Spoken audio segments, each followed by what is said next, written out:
May regalo din ako sa'yo.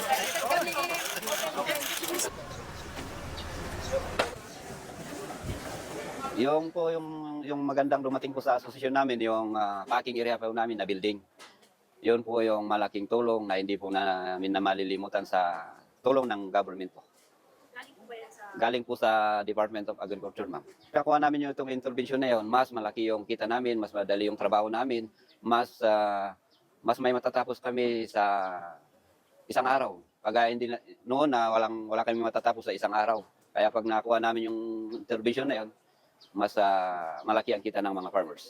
Biglang tumaas mga presyo ng fertilizers, mga abono, ganun. Kaya kung ikumpara mo sa presyo ngayon, manigative yung mga farmers. Kasi pag mawala yung nandun sa mountain na tubig, meron din manggagaling sa rivers. Kaya doon kami kumukuha. Kaya kailangan namin ng mga machineries. Pag ganitong parang El Nino na ngayon, wala na kaming makukuha sa bundok, doon na lang kami sa baba kumukuha. Malaking tulong yan kasi paggagaya ng traktor, nung dati, kailangan mo ng 5 tao. Ngayon, maski 2 na lang ang magtrabaho, pwede na yun.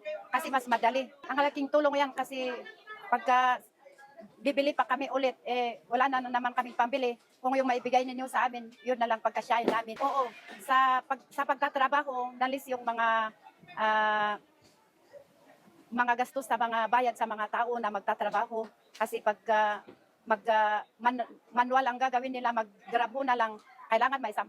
Pero ngayon, kailangan may 3 lang, pwede na. Sa kita rin, mas madadagdagan kasi mas malawak ang matatrabaho.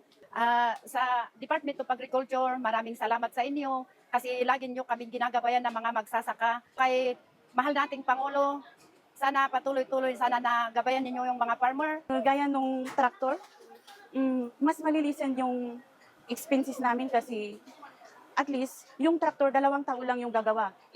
Inong wala pa yung traktor, maraming tao ang gagawa, marami ka pang sasahuran. Kaya at least ngayon na may traktor at saka yung seed storage, at least hindi lang nabubulok dyan sa gilid-gilid yung patatas namin.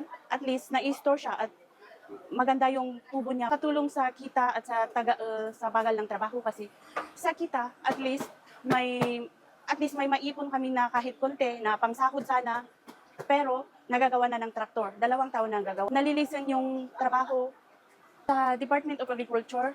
Maraming salamat kasi at least natulungan nyo kami at hindi kayo nagsasawang sumusuporta sa amin na magsasaka. Sa mahal na Pangulo, maraming salamat at naisipan nyo ang programang ito at maraming tulong sa aming farmer.